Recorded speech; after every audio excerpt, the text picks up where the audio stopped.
Steve Dangle Podcast. Powered by Sports Interaction. Wanna bet? SDP. The Steve Dangle Podcast. With your hosts, Steve Dangle, Adam Wilde, and Jesse Blake. Hey, are we having a good day? No. Yeah? I mean, yes. Sorry. Wow, Got my answer. Jesse, how's your day been? Tell me about your day. What's going on? I wanna plant hydrangeas. Oh, I did that earlier this year. They're finally blooming. Are they? Yeah. Yeah, I got 3 hydrangea bushes. Oh, full one. Like the full thing. Yeah. So I started it from little, but I had to fence it off because one of my dogs has acid urine and one of them doesn't. And they're like, if you have a dog that has urine that kills grass, it will also kill the plant. And I'm not sure which one of them does, but I do know that my grass is patchy because of the dog. So I have to fence off my garden, which I think you guys have both seen because you were at Everly's birthday party. Yeah, Adam has the best lawn in Toronto. That's right. You could. It's really important to have a good lawn. Putt off of it. So you're gonna plant them now? You're gonna plant them today? No, maybe not. Maybe not now. I'm just looking into it, scoping the land. It might be a little late in the season, because it takes an extra care to do something mid-July. Yep, it does to a plant. But I think I got the dedication to get it done. To make them adapt. How are the hedges looking? The hedges are looking good. Yeah? Yeah, no, I was picking all the weeds yesterday. Oh, that's a pain. Yeah, because I don't like the pesticides. I'm scared of pesticides, so I get down on my hands and knees and I pick weeds. No, that's what you do. Yeah. Pick weeds like a man. Yeah, so I picked them all yesterday and no more weeds on the near the hedges, so that's good. And I'm like, we need a little flower bush, and I was looking at hydrangeas and because they're beautiful. Yeah, so I think I might do that or something else, but we'll see. Jesse or Steve, what about you? What about you? Well, how's your morning? What's going on? I also have a hydrangea bush. Do you? Yeah. Oh, can we have all? Now, what color are your hydrangeas? Actually? They're like golden. Oh, okay, so mine are flat. Yeah, they're like flat. I was looking for gold. purple, but I couldn't find purple, so I got flat. Home Depot has the purple ones right now. Okay. Yeah. Anyway. We almost ripped out the bush though, because we Give just it to Jesse. no, we moved in there, and like hydrangeas without the flower part aren't the most appealing. Nope. We're like, what is that? It's just a bunch Grass. of weeds. So we almost ripped it out, and then it started to bloom, and we're like, all right, you have one last chance to impress us. The thing And is, it did. they get really big. It's like slow growth. Like I've had mine in since April. Slow growth, and then only this week did they start blooming, and now they've grown like a foot in the last 7 days. Wow. They just fucking explode. It's like kids go through puberty, bang. All of a sudden, one summer you're 6 foot 5. What's your care routine for your hydrangeas? Are you going to do any pruning towards the fall? You have to, I think, because they get heavy, right? It's, you know, like they're No, here's the thing. Here's my trick. Are you ready? Steve's gonna look at them and say, "All right, good luck." You leave them outside, and then it rains sometimes, and then they're fine. You don't water them? No, The sky does it? no, B. I don't water. They look fine to me. They're growing okay. If they look like they need a little, I'll give them some. Yeah, you'll give them a little, but otherwise, the sky does it. Sky does nature provides. Adam, did you put down mulch around it towards the beginning of the season? No mulch. I fucking hate mulch. It drives me crazy. It looks like shit every couple of years later. So I just put down like good soil, like good nutrient rich soil. Mulch like the wood chip shit. Yeah. It always ends up looking like crap a couple of years later. It does. No, it does. But listen, I was a You landscaper. have to remulch every year. Oh, that's why I'm like, fuck that. I mean, why do I need to do that? No, you get in there with the garden hoe and you, like a man, and you turn over your bed once a week, and that is how you do it. Because then the bed breathes. Once a week. Pop it up. It's not hard to do. You get one of the, there's like a specific a garden spade that looks like a backwards hockey stick. You get one of those, and it's like what I used to do when I was landscaping. They're about 6 feet long, and you just kind of walk around and you hold it one hand and pop it with the other, and it just So you would rather do that once every week than mulch once a year? Absolutely. Adam, Can't stand mulch. you? Can't stand mulch. Have you ever heard of chillin'? Nah, mulch is bullshit. Don't let friends do mulch. I didn't know you were incredibly unchillin'. I'm just saying. That sounds awful. You're fucking tending to the fields and shit. Like, I'm just throwing down wood chips. You got to do it. Mrs. Dangle didn't get a husband. Yeah, no kidding. Actually, you know what? I have to say, Natalie has stepped up big time with the gardening. She's into it now. There you she go. hated it before, so it's fun. No, Gardening's fun. she doesn't still hate it and not tell you because it's the thing you like. Oh, For sure. For sure. That hurts me. Yeah, no. Well, okay. So Jesse, I sent you a video clip, and Steve, you're not allowed to look yet. I want you to look at me. Look straight at me. Okay. So first off, I want to know how your day has gone so far. Tell me about your day. Start to where we're at. So I've been your friend long enough to know I'm about to walk you through how nice my day's been. Yeah. And you're going to deliver horrible news. No. Yep. This could be the best news you've ever heard. So, Jesse, you have to start that video from the beginning, by the way. If you what can. I do No, today. it's just gonna loop. Okay. All right, today Instagram videos are awful. Oh Like, yeah. I'm trying to that's control sucked. it. I don't know why they do that. Yeah. I had a great breakfast. I had 3 eggs Oh. with a protein wrap. Woo. Because I've been losing weight, but I've been going too far in the other direction. Like you got to have that protein to keep some of that muscle on. Yeah. Right. You don't lose that. No, you don't want to lose that because I'm a fucking specimen. Yeah. So 200 grams of protein a day. yeah, that was my breakfast. Okay. All right. Had a nice calm drive on down. Conversation. Oh, did you have a good? with the You had it like no traffic, Oh, there was traffic. It's but it wasn't. But you know what? I've noticed that since you've moved to Ajax, you've complained a lot less about the traffic. because I only hit 1 traffic jam. I don't hit 2. Yeah, it's the second one puts you over the edge. If you live in Oshawa or further east, there's a traffic jam in Whitby Ajax that is so demoralizing because you're hitting traffic before there should be traffic. Right. But no, I've had a great day. The sun is shining. It's not blazing hot. So let me ask you something. Okay. Mm-hmm. Let me ask you a really good question.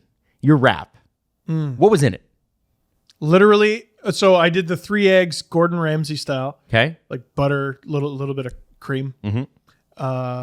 You tend to them a lot. You bother them a lot. You take them off the heat. You put them back on.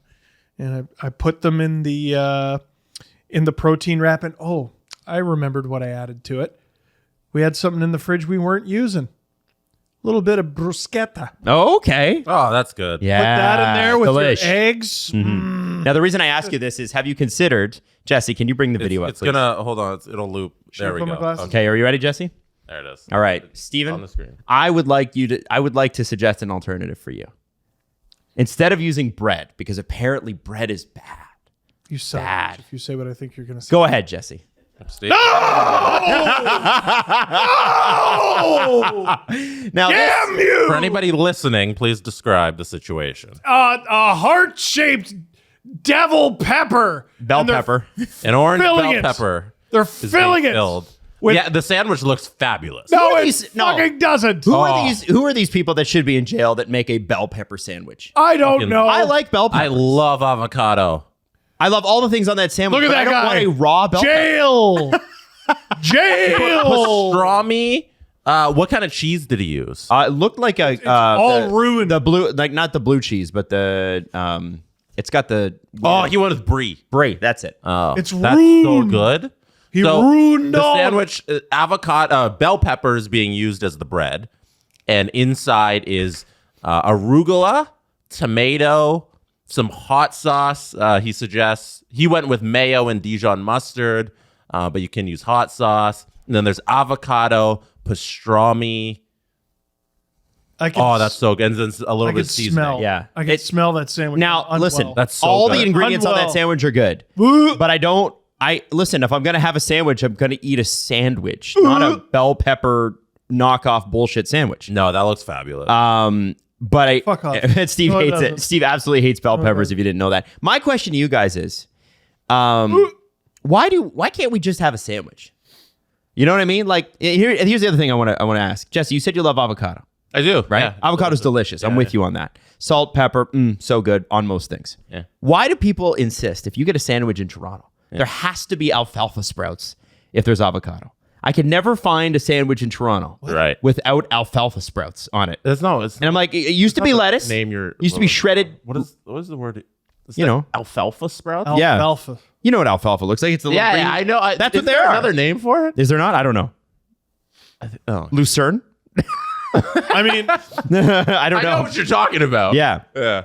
I'm trying to understand why we need to put cow food on our avocado and on our sandwiches. I always scrape that shit off. I hate that. Stop reinventing the sandwich. Just make a good sandwich. You know what all that food would have been? All that, that the sandwich? garbage in my house? Well, for me anyway, yeah, I know you wouldn't have eaten the pepper. That's a good salad.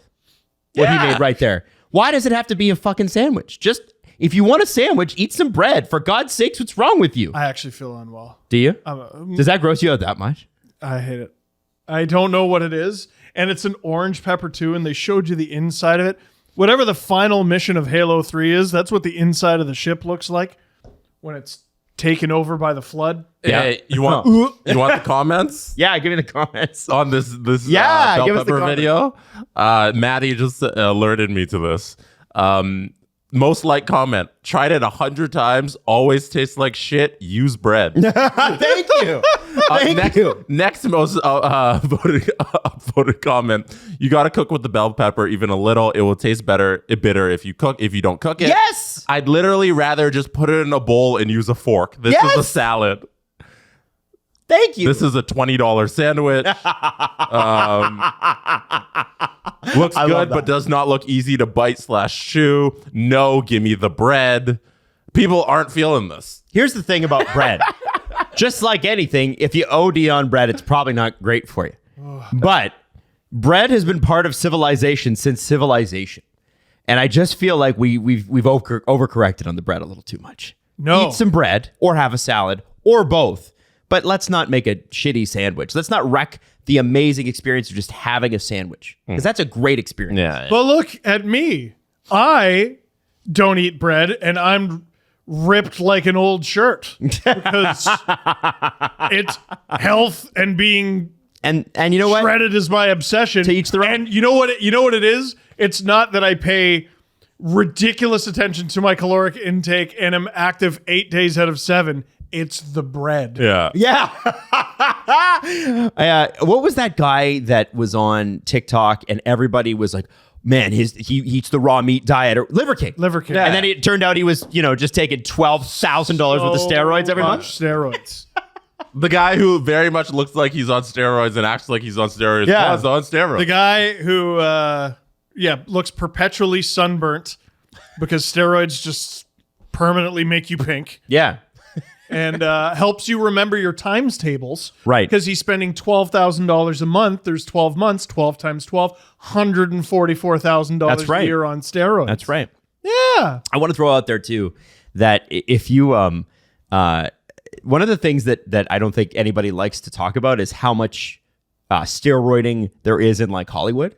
I think Stallone got busted carrying it through an international airport once. We all know Schwarzenegger did it. But like even some of and I won't name any names because I can't prove it, but you know who we're talking about. They're all doing a bunch of roids. And if you look at first off, Hollywood actors from the 50s, 60s, and 70s before steroids really took off, except for the Olympic Games, they look completely different. If you look at weightlifting competition people from, the 30s, 40s, 50s, there's like a definitive, here's when steroids are introduced, and then bang! That's, you know what I'm saying? Or like boxers, when they have that weird boxer pose from the 20s, and they're, he's the strongest man in the world. Sorry. That started to lightheaded a little. You need more of a tan to pull that off. You're close. You're close. The same color as the shirt. A lot of non-athlete people that are shredded are on steroids. Yes. Including fitness influencers. Oh. Like there's a lot of lying in the fitness industry. Jesse Blake. Yeah. Yeah. Jesse Blake, fitness influencer. So many steroids to get this body. You want to get the Blake bod? It's only $9.99 a month, bros. Get the Blake bod. It's called genetics. Just one day, Roger Clemens decided, I want to be 3 necks thick. And his neck was 3 necks thick. Time to throw a pitch. The world's first 150-mile-an-hour slider, or 50-an-hour slider. Yeah. Yep. And then he misremembered whether he took them later on. Anyway, listen. Put Barry Bonds in the Hall of Fame. Yeah. They were all on steroids. You should go in there. Mean. 100%. Yeah, but he's the greatest fucking hitter ever. Put him in the Hall of Fame. Is Sosa in the Hall of Fame? No. No. None of them are. Not McGuire, not Palmeiro, not Caminetti, none of those guys? No. Wow. Sosa. Yeah, Sosa. I did say Sosa. Oh, you did? Yeah. Say it again. Sosa times 2. Not in there. Job. Yeah. Okay. Well, there you go. So listen, there's a lot to talk about today, a lot more than I expected, honestly. And it'll start with the Flyers, who are in a good place. Flyers are in a good place. I don't want to do this. No, we're doing this. I was wondering if this would come up. It makes me so uncomfortable. We're fucking doing this Flyers thing right after Dave on You Can Bet That. You Can Bet That with David Bastel. Brought to you by Sports Interaction. Get in the action and make a play. 19 plus. Please play responsibly. Okay, so you can bet that. Dave, welcome back. We haven't seen you in a little bit. We've got a couple of things that we're going to tackle today, but just off camera, you were talking about Wimbledon, and I think we should start there because what did you compare betting on Novak Djokovic to? It was kind of funny, you're right. I even speaking to some of my friends that bet tennis, I don't bet tennis, but I have a lot of friends that do, and it's a fun sport, especially in play. In play tennis is so popular at Sports Interaction. Definitely check that out. But I compared Novak Djokovic, or betting on him is like betting if the sun's going to come out tomorrow. It's pretty much a given. I don't know. Darkness is due. There's zero value in it, but you know what? It has happened. I mean, the guy isn't a robot or anything, right? It's not a video game, but I don't know. Jess, I know you're opposing me. Yeah, because so bring it on. I put it down a bet. It pays 3.39 to 1, so 3.39 times whatever you bet for Alcaraz to win. Who's the new Spaniard? I call him Lil Nadal because he plays very similar to Nadal. They come from the same place, and he has a lot of energy, just like Nadal. And if anybody's gonna take down Djokovic, it's gonna be him. I think he has a puncher's chance. Like, he has a chance to take down Djokovic. So that's where I'm putting my money, because I'd rather see that than Novak just win another tournament.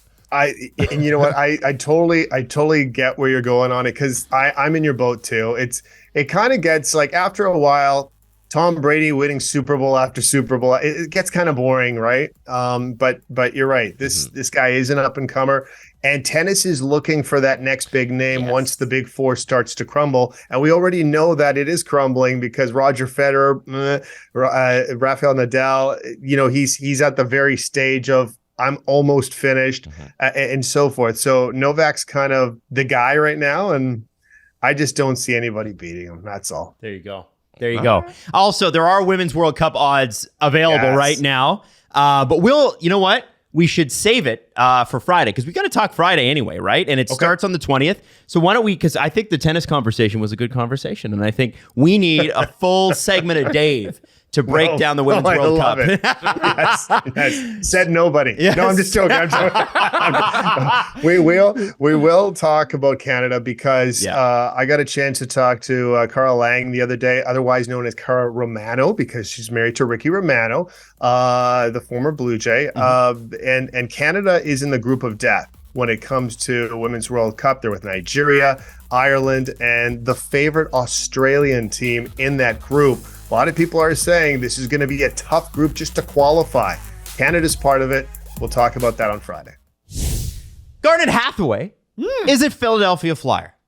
Now, if you were to look at what the Flyers organization brand is, Steve, what does Broad Street Bully mean to you? What are you, nuts?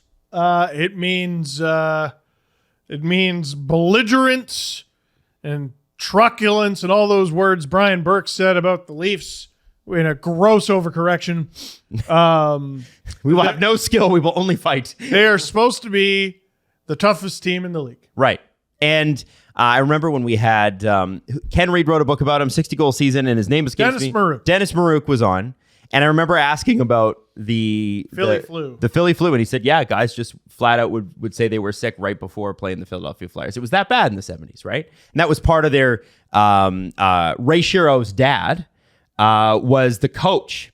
And that was part of his ethos is we want to be just so painful to play against they give up. And also had a great handlebar mustache. Go look it up. It's amazing. But I want to shout out Fred Shiro. I want to talk about Garnet Hathaway just for a second, because Garnet Hathaway, to me, just like he was a great fit with the Bruins, is a great fit for what you would think the Flyers eventually want to become. Yes. Just a bunch of jerks. Just a bunch. But not the Carolina Hurricanes bunch of jerks. No, a bunch of borderline criminals. Yeah.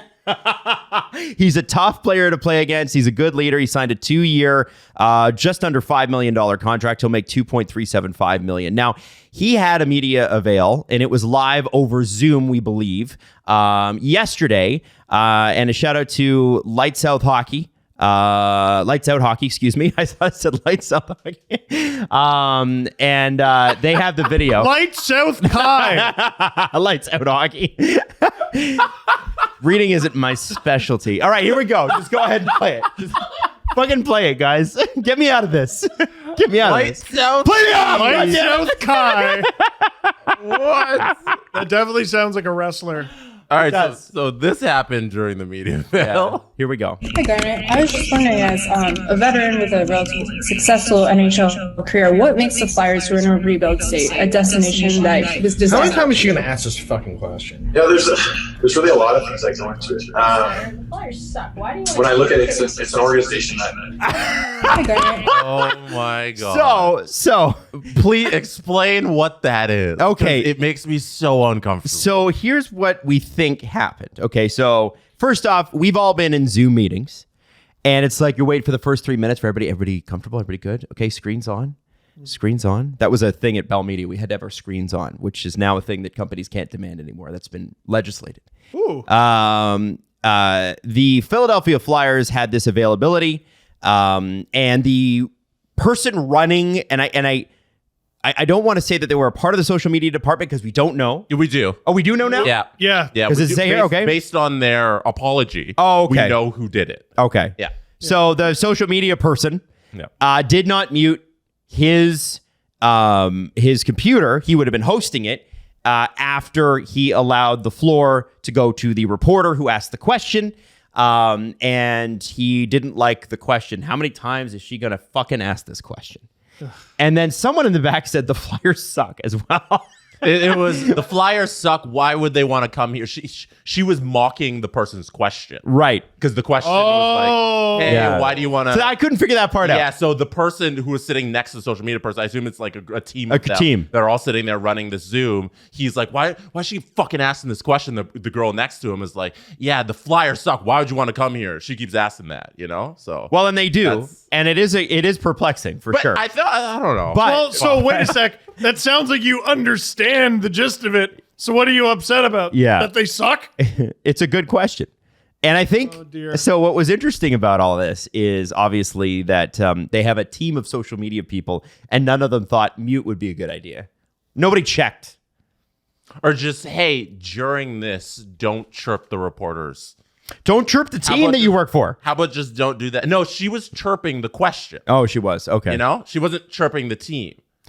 The Flyers do suck, though. And I think she thinks that. I would. Oh, I mean, people who work for teams know. They know. They weren't sitting around watching playoff hockey last spring going, yeah, we're good. We're close to this for sure. Yeah. Listen, it's bad. They apologized and they should I'll have read the apologized. statement in a second. Yeah, keep going. This is my nightmare. Keith Jones. Nightmare. Keith Jones from the Philadelphia Flyers. Earlier today, our team's social media account streamed a recording of a virtual press conference, which included disrespectful remarks by members of our social media staff. On behalf of the entire Flyers organization, I want to extend our apologies. Any disrespect towards reporters is completely unacceptable, especially when they're simply doing their job. We have reached out to the reporter and outlet personally to express our regret and will continue to promote an environment of mutual respect when working with the media. Do we know what reporter it was who asked? I was trying to figure that out, but I wasn't sure if I didn't go too deep with it. Jana Han, Okay. I believe.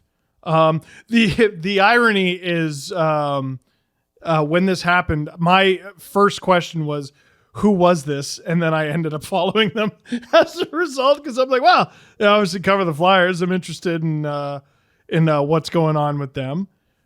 Yes, Jana Han. GIANA_Jade, JADE. And yeah, now I follow her and I look forward to her coverage of the Philadelphia Flyers. Yeah, me too. Awful. Also, I hope, because that's a recording of the Zoom call, right? That the Light South Key Twitter account picked up. Lights out hockey. I hope that's not the Zoom audio quality that they were running. Because if you were listening to that, because I assume you were listening to what we just played, and there's that double echo of everybody talking, that's from, I hope, not the actual broadcast of the Zoom call. Because if that's what you're broadcasting, hey, it's 2023 and you don't know how to get your fucking double Because their audio. mic was on. Yep. I guess. It's Pay bad. Attention. It's bad. Yeah, but like, listen, I had some clips famously for Watch a Leaf Game with Steve Dangle that went to air that shouldn't have. Mm-hmm. And it's just fortunate that they were just funny. Mm-hmm. Like I wanted to compliment the crew on doing a good job. And I thought my mic was off and we were off air. So I go, look at that. And everyone heard that. And so for the next like several months, the chat was always just full of look at that. Every time the Leafs scored, look at that. But it's crazy that's how my nightmare. You weren't immediately disrespectful to somebody as soon as you thought your mic was off. No, if That's listen, wild. If you have some shit to talk, make sure the mic's off. Yeah, we used to at BT. It's like if you had anything to say, you would shut off your microphone because no matter what, whether your mic was up or not, the control room could still hear you. Yep. Yes. Mm-hmm. And so you just shut the hell up. Yeah, there are many people who are like, I've heard so and so take a piss. Oh yeah, I did it. And the they- control room was like, Adam, can you shut off your microphone while you're going to the bathroom? I was hyper paranoid about that stuff. I wouldn't just turn it off. I'd unplug it and When I was working at Sportsnet at Tim and Sid, when I'm watching the games like after the show, because the show ended at 7 or whatever, and Leafs game's on at 7 and the show's there, I'd watch it through my computer through the broadcast feed, which didn't include commercials. So like the production people downstairs use that and we clip stuff live during the games. But on those broadcast feeds, you get everything that happens in the arena during the commercials. So all of the guys in the booth and everybody who has a mic that's live, you get that feeded to you. And everybody knows. So you got to be very careful at all times because even though your mic isn't on, it's going to somewhere. We have access to it back at Rogers. There was a time when I was at Leafs TV, I believe Ron Wilson was still the coach of the Leafs. And I got that same That's feed. the feed you watch when you're just at work. The backhaul feed. The backhaul, yeah. And Ron Wilson intentionally lied about who his goalie was going to be that night. Oh. And for some reason, I don't know why, the color commentator for that game lost their mind. He thinks he's so fucking smart. Just lost his mind. And like anybody could have just clipped that and thrown it on. Well, see, that's the thing though. It was like 2009, 2010. Mm-hmm. Would anybody have really seen it? Well, that's when you had to log onto another website to tweet a picture. YFrog? Yeah, YFrog or TwitPic. Oh yeah, TwitPic, yeah. Like you had to have two apps in order to share that. Because Twitter didn't natively have images or videos. Right. Yeah. And it could have gone on YouTube, but like it's more difficult. It was far more difficult to get a video to go viral back then. And I remember as an employee, you don't want to do that because then you don't have a job. That's weird, right? Yeah. I remember in July 2009, I just moved back to Toronto from Halifax, and I was on a very, very thin contract with Kiss 92.5, which is a radio station that I worked for when I first came here. And I was terrified to do anything wrong because they have like a 2-week and out deal. So you sign this contract, the company gets all the rights, and if you mess up, you're out in 2 weeks. And so I was like really careful, and I was the only person, because it was a brand new radio station at the time, on the air. There was no Rosin Mocha. There was no, I was the first one there out of my deal. Right. And so I was the only one on the air from, I think it was like 6 to 11. And I'll never forget the first week, I had Black Eyed Peas tickets to give away. And this is the I Got a Feelin' summer.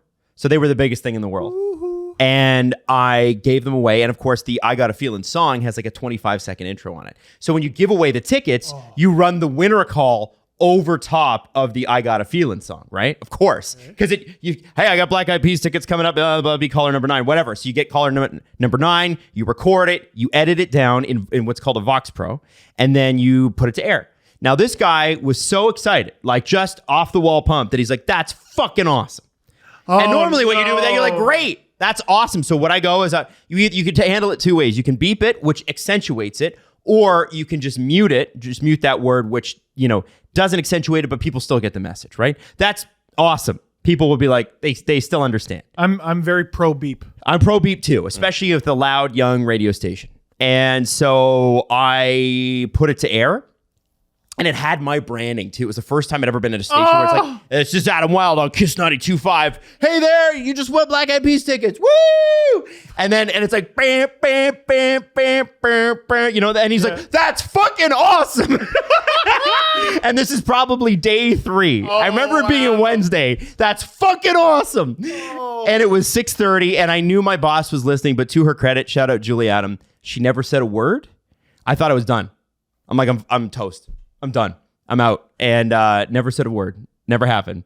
And it's happened a couple more times since. And what I realized is people just don't seem to care that much.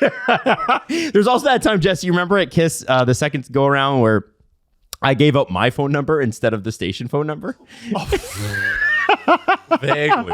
Do you remember that? No, not really. It sounds like something you do. We were trying to do a topic, and I just gave out the phone number at the top of my head, which was my phone number. And I got a bunch of messages from listeners like, is this the context line?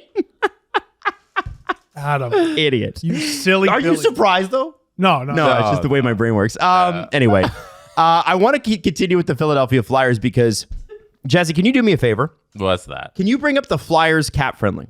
All right. And just bring it up on screen. And I want you guys Adam, how many times are you going to ask this fucking question? I'm going to ask this question a lot.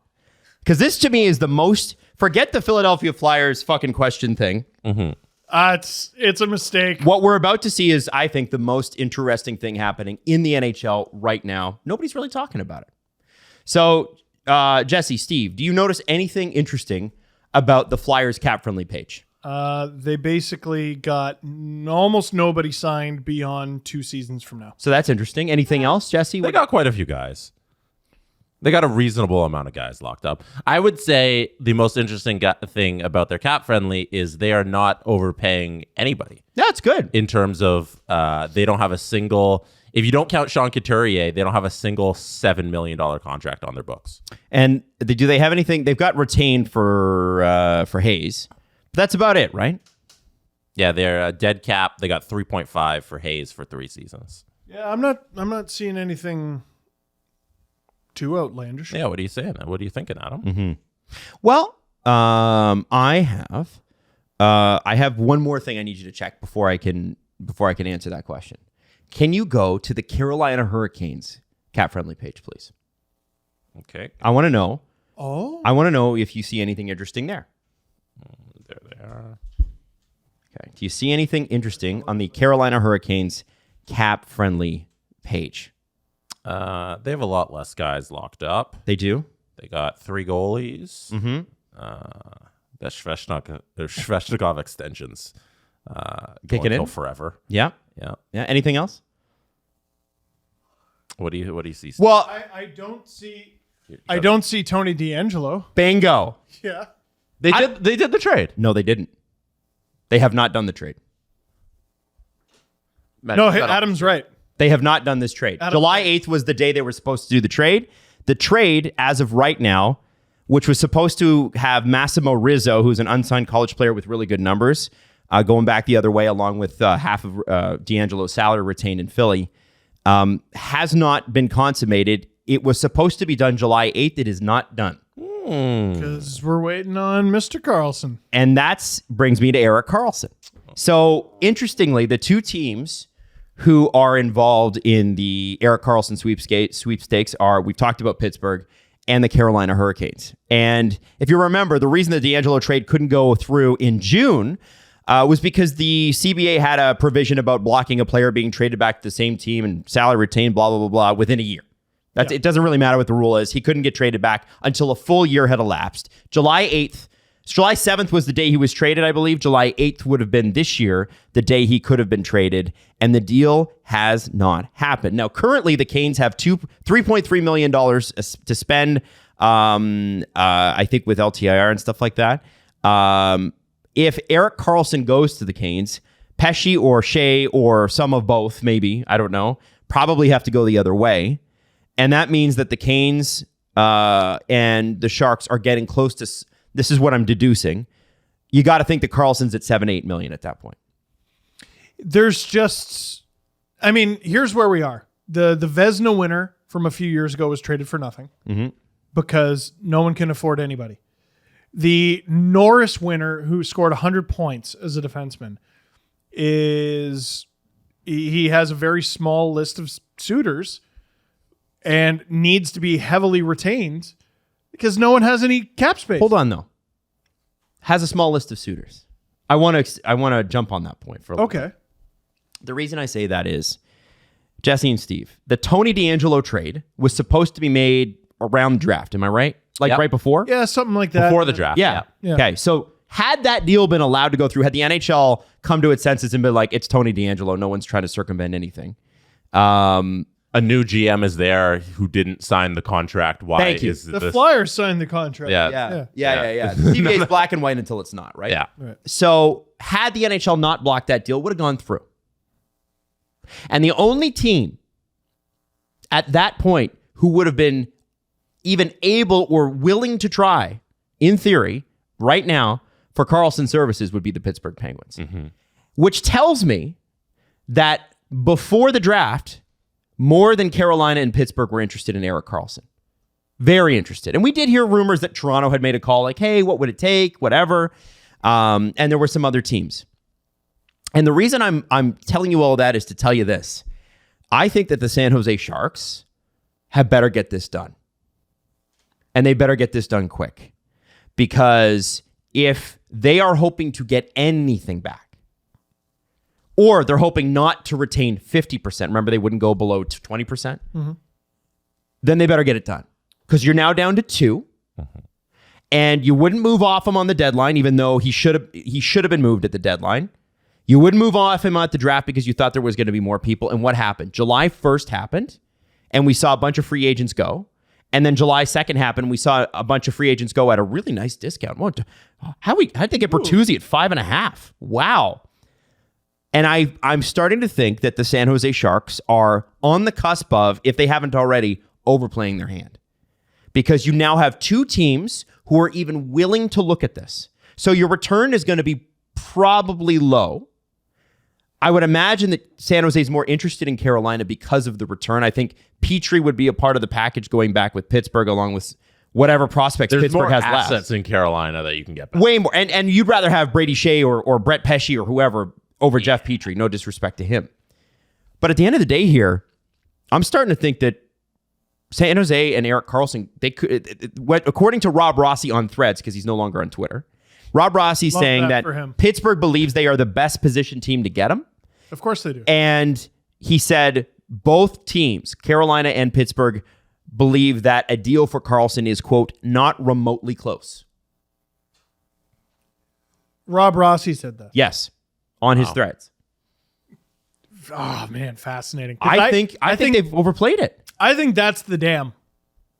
To quote South Park, I broke the dam. No one is saying I broke the dam, unlike that episode. Seattle looks like they have some work they could do. Calgary's done basically nothing. We're waiting for answers on Willie and Austin, and why hasn't Matt Dumba committed to Arizona yet? It seems like that's a foregone conclusion. I think it all leads back to Karlsson. Now, there's a few things that may fall in the meantime because they're sick of waiting. But right now, I think the whole league is a little kind of held hostage by that move or the lack thereof. I think teams are waiting to see how this plays out. There's a possibility you could get, the reigning Norris winner, the best offensive defenseman in hockey last year. I would say that's probably Kyle McCarr. But Erik Karlsson turned back the clock a little bit last year. We know what he can't do. We know what he can do. Hey, I tell you what he can do this next season. He can put up 100 points again. He can Probably won't have to. snap his ankle and never be the same again. Both are possible. Yeah. So, which is why San Jose needs to get him the hell out at, I think, whatever the cost. I'm $11.5 million. I'm really surprised that they've let it go on this long. I was looking around Cap Friendly this morning. Everybody's looking at Matt Dumba to Arizona as a foregone conclusion. You know what team could really assist in this? Who? The Anaheim Ducks. Because as of right now, they have two right shot defensemen under contract. Jamie Drysdale and Radko Gudas, at least NHL ones. Ooh. They are $6 or $7 million under the floor. And if I am Pittsburgh and I'm Kyle Dubas and I'm really good at looping other teams in, it would be very interesting to see Erik Karlsson go through there for Anaheim to grab assets, or San Jose and Anaheim make an interdivisional trade. They're both trash anyway, it doesn't matter. And Anaheim turns Erik Karlsson 50% retained around at the deadline for somebody else. Or I think we're looking at 50% retained because that's what happens at the deadline. What could happen here is, all right, you take them on at, I don't know, 10% retained or something. Which is just over $1 million, 1.1 million. Right. And that's got value because you're paying for that. It's cap space you can't spend.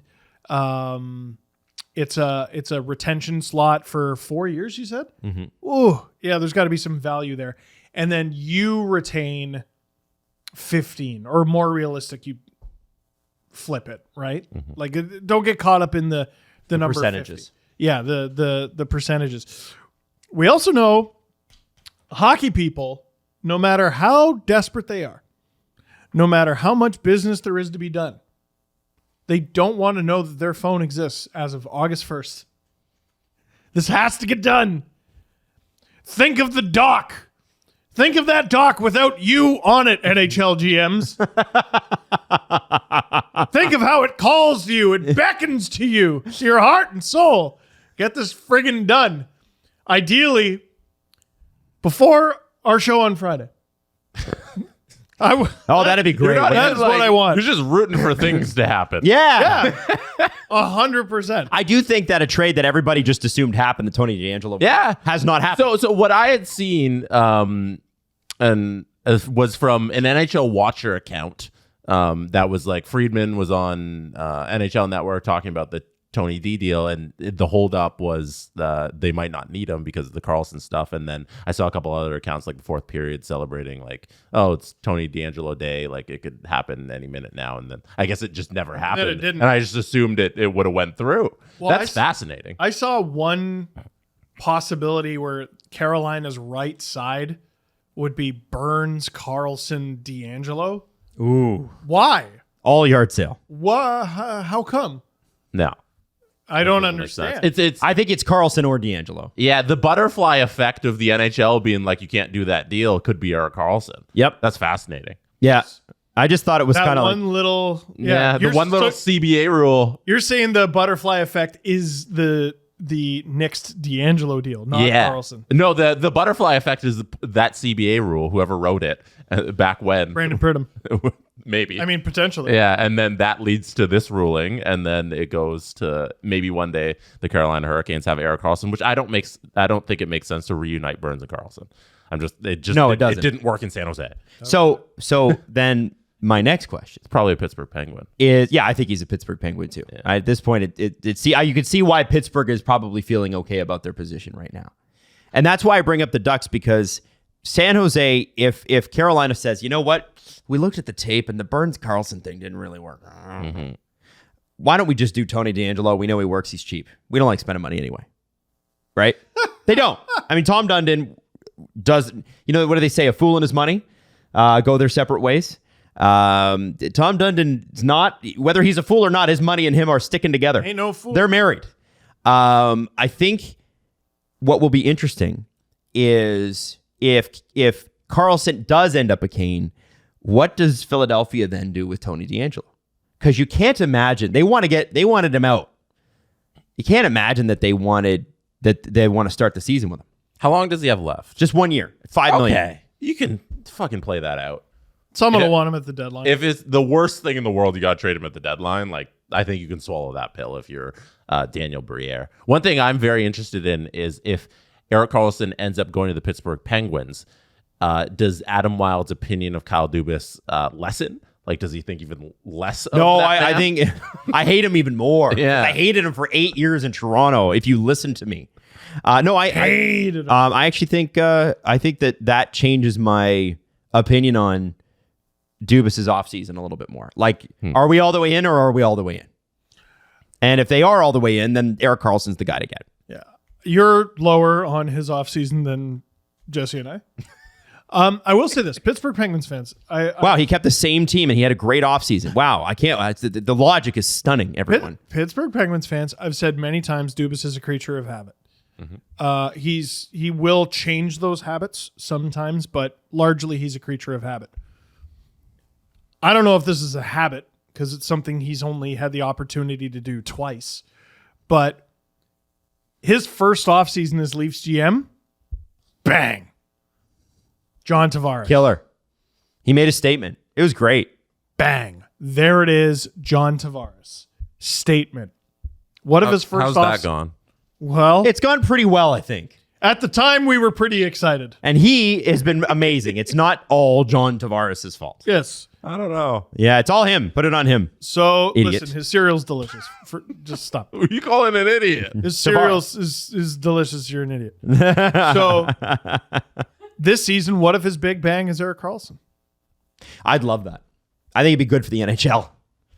Karlsson, Erik Karlsson Crosby, Malcolm Letang. Yeah, that's cool. I just love that. I Tristan Jarry's gonna have to make a lot of saves, so I'm just throwing that out there. That might be hard for him. Yeah, just a few. I don't know who they send back. Well, I think it's like Petrie and Jeff Carter's contract, and Yeah, but that's garbage. but you look at San Jose and you go, okay, so listen, I know that you think Karlsson is valuable, and next year he would be, but he had the 100-point season this year, and we have no cap space, and the league has no cap space, and we're your lone team, because really Carolina to me is the second team in this. Pittsburgh is the number one. And what I would say to them is, listen, I know that you think that we're not giving you anything. What we are giving you is cap space. And that is the most valuable thing in the league this year. It's worth first round picks. It's worth good prospects, because If you're next year you can turn it around quickly. If you take on Jeff Petrie, who's making 6.25 for 2 seasons, Which, glory hallelujah, that's a lot of money. so you don't get cap space.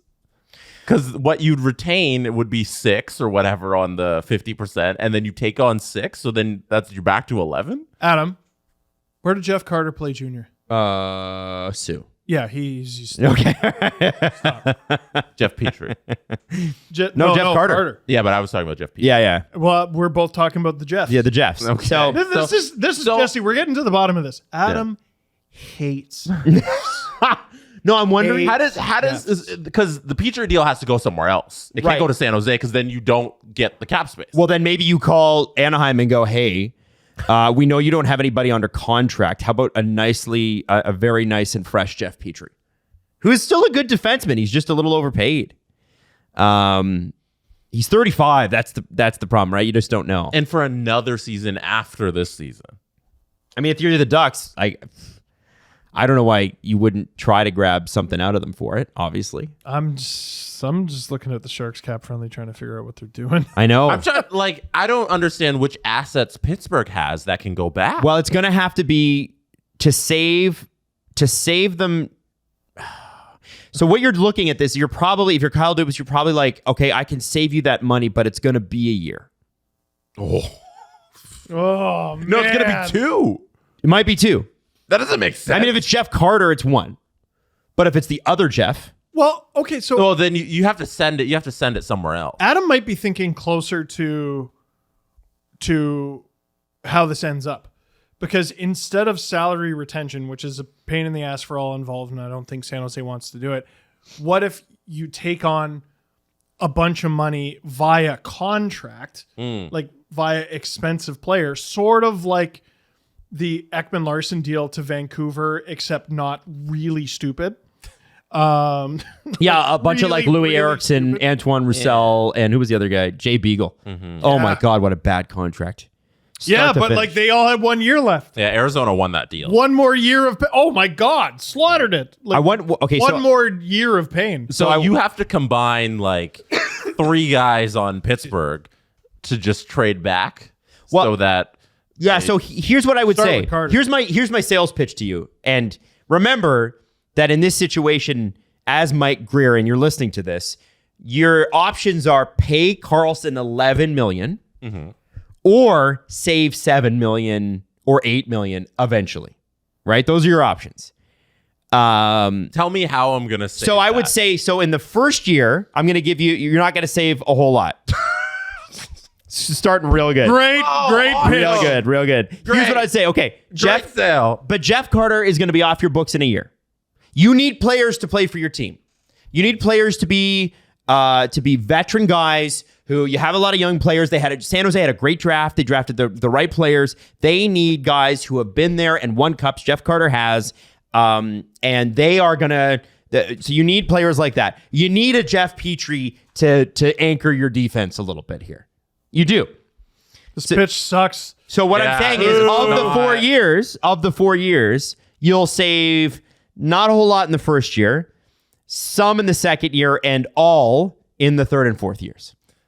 Otherwise, you're welcome to pay him $11 million for the next 4 years. So, this is the problem San Jose's in. They need to move him because Steve's right. Listen, he could do 100 points again, or he could snap his ankle and never be the same, and then you're stuck with it. So Petrie's cap hit over the next 2 seasons is $12.5 million total. That's a crazy amount. Yeah. Money owed, if I'm not mistaken, because he has a $3 million signing bonus that I assume has already been paid. Yeah. Money owed would be 9.5. So there's an extra added. There's real money saved. Little appeal. Well, extra money. Yeah, it's money saved if you're San Jose. Right. And which is what they're trying to do. Pittsburgh is at $85 million as it stands right now. So they're 2.5 or 2.3 over the cap right now. It's hard to Petrie and Carter have got to go. It's hard to picture this deal getting done without at least Petrie going. Are you interested in a gently used Michael Granlund? God, for the next 2 years at $5 million. I gotta get some future. Are you interested in a 5 years of Brian Rust? Although I don't think they want to give it. You haven't presented a trade package that makes sense for the San Jose. Well, I might also not Kyle Dubas, but I think San Jose's only goal here should be to drop as much salary as they can.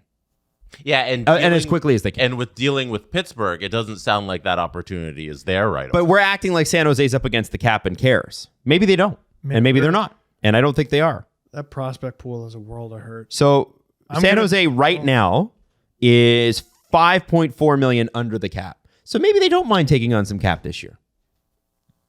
And then they here's don't the thing. Have much to add. Next year, Kevin LeBlanc, Anthony Duclair, Alexander Barabanov, and Oscar Lindblom. 2 of those guys just signed here. The other guys re-signed. They're gone. Radim Simic is gone, or UFA anyway. And they've got Kaapo Kähkönen's deal is up at the end of this year too, and I don't know where they stand with him and if they think he's the goalie of the future or not. That's why I kind of wonder if there's a DeSmith Kähkönen thing that could be done there. Interesting. But also, why does Pittsburgh has 3 goalies, so it doesn't? Yeah. San Jose also has Marc-Edouard Vlasic and Logan Couture, who are old, who are their veterans, and that's Couture's at least still good. Vlasic, the Vlasic deal is a painful thing, so you can't have Vlasic and Karlsson. Yeah, why are you taking on like older guys when you have the guys who are already of age? You know, like Thomas Hertl's 29. Because their deal expires when you have aspirations of being good. Yeah, that's it. I listen. It's not that it's not great. We've acknowledged that this is the summer to trade Karlsson, right? Maybe. So if you're going to do it, what options do you have? You've waited through the draft. You waited through day one of free agency. In fact, before that, you waited through the trade deadline where you had apparently legitimate offers for him. And you said no to them all. So this is the spot you're in now. Edmonton had a good offer, but they couldn't take back any money, if I remember correctly. Yeah, there was something. That's why they did the other deal. The we can all deal, assume, which it worked out great for them. Yeah. we can all assume Barry would have been involved there. Yeah. Listen, why is Karlsson getting moved? He just scored 100 points and won the Norris. Why? Why? That's not a rhetorical question. Why? Because they don't need him.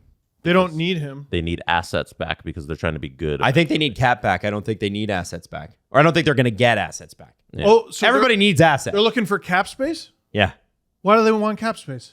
So they can go out and retool quickly next year and sign somebody to an obnoxiously long deal. Is cap space important? Yes. It's is the cap most space- important thing in the league. It's the most important. It's the most thing valuable thing in the league is cap space. Why does everyone give me so much shit when I say I want the Leafs' best players to sign team-friendly deals? It's the most valuable thing in the It's league. the most valuable thing in the league. You need it. By the way, I just want to buy out Mark Edward Vlasic's deal and see what that would cost them. It's so bad. They're paying Martin Jones buyout for the next 4 years, by the way. Ooh.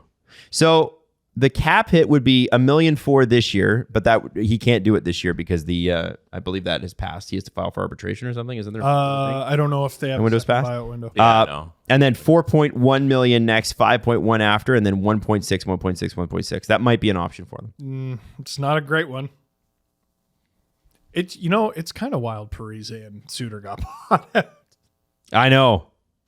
I think the only reason they could do that is because Kaprizov's on the team. It's the only reason. How does Minnesota stay competitive otherwise? Right? They've done an amazing job. And they're still losing good players because of it. All I know is from a content perspective, we need Erik Karlsson to move. I asked in our group chat, I'm like, does Craig Conroy have a phone? And then later in the day, someone texted me a picture of him at a festival. That was me. He was at Stampede. Oh, that was you? He was at Stampede with Don Maloney. Son of a... Craig Conroy hasn't done anything this offseason yet. Damn it! And he's at Stampede partying it up. No! If you can't will trades into existence, Go to the office, Craig. Leave the they'll Stampede. happen when they happen. But not with the Leafs. Don't you dare trade with the Leafs because we're still mad at their GM. Yeah. We talked a lot about Philip Zadina last episode and the bet he was taking on himself. The Sharks took that bet, $1.1 million for a single year. So I want to ask you this about Philip Zadina, guys. If he is going to he's going to be a restricted free agent at the end of this, but if he's going to get let's say a 2 or 3 year deal in the neighborhood of what he got in Detroit, so around 1.8 to 2 million a year, which would be a pretty solid step up from 1.1 million. He had 3 goals and 4 assists in 30 NHL games last year. He's played 190. He's played 190. Yeah, and only 28 goals. What does Philip Zadina's stat line need to look like for this to be a bet that was worth it? I'm going to be realistic. I'm not going to say 30. He's going to get the ice time. Remember, bad team. Oh, yeah. I think 15 to 20 goals, flirting with 40 points. I mean, that's $4 million territory. You think? That's Alex Kerfoot territory. Fuck. Easily. Especially of next year's cap. Nobody's as versatile as the Kerfoot. Nobody. No, not a single player ever. So Zadina's on the left? Yeah, so I'm just looking at the Sharks lineup on Daily Faceoff. I don't think this is how it's going to play out at all. But this is what they got so far. William Eklund, Thomas Hertl, and Fabian Zetterlund on the first line. Barabanov, Couture, and Anthony Duclair on the second line. Jacob Peterson, Nico Sturm, and Philip Zadina on the third. And Lindblom, Thomas Bordolo? I don't even know. Bordolo. And Kevin LeBlanc on the fourth line. By the way, Sharks fans are going to kill both of you. Kevin LeBlanc. LeBlanc. No, like the Taking Friends actor. Matthew LeBlanc. Yeah, like that. LeBlanc. LeBlanc. Yeah, not like the Friends actor. So I think he'll get more ice time than Daily Faceoff predicts. I don't think he'll be on the third line. I think he'll be on the top 6, which is not bad for if you're on the top 6 on a bad team. There's an opportunity to put up points. I think that's the idea of signing with San Jose, right? It's just interesting because like Eklund and Zetterlund, like San Jose next year needs to be about investing in your youth. But like both of those guys are better bets than Zadina. Exactly. Yeah. Zadina's the reclamation project, whereas those two are their guys. Eklund more so. Zetterlund, I think they might have got in the Meyer deal. I can't remember. If you're Zadina, I think too, you can stomach third line minutes if you get on that first power play. You got to get on that first power play, and I don't know how he does it. You got to be playing with Tomas Hertl. That's what you have to be. You have to play with him. Looking at the Sharks, like they're not going to have a fixed first power play. No, I think it's going to change a lot. Yeah, but I look at a guy like Zetterlund who's got 81 career games. You know, like I think he is going to get as much of an opportunity in the top 6 as Zadina. There'll probably be a rotating cast, whoever kind of fits. Yeah, they'll try out different things. Like they're just in the try things phase. Yeah. Why not give Zadina a shot? Yeah, no, I agree. I think he'll play some nights on that top unit, some nights in the top 6. I think I'm right with the 15 to 20 and 40, roughly. He just, like, listen, he hasn't produced like an NHL player. 15 to 20 and 40, that's an NHL player. I can't tell you if it's a great one, but it's an NHL player. He's performed like a kid the Red Wings have begged to take steps, and he hasn't. Very interesting to see how he does. And by the way, I'm just looking at the Sharks lineup, and I'm like, it looks a little depressing on paper, but watch them go out to like some hot start in October, November, and just tear it up against a pretty weak division.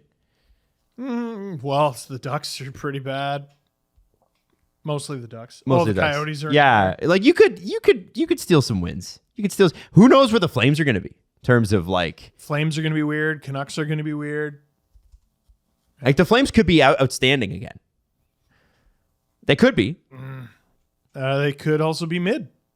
Right. So if you're the Sharks, there might be a real opportunity here. I mean, can you believe what we're saying that? Did you say the Coyotes? Coyotes aren't. Yeah. The Coyotes aren't there. The funniest scenario they're not? is... No, they're in the Central. Oh, right. Yeah. Funniest scenario is the Flames go out there, kick a surprising amount of ass because they didn't trade anybody.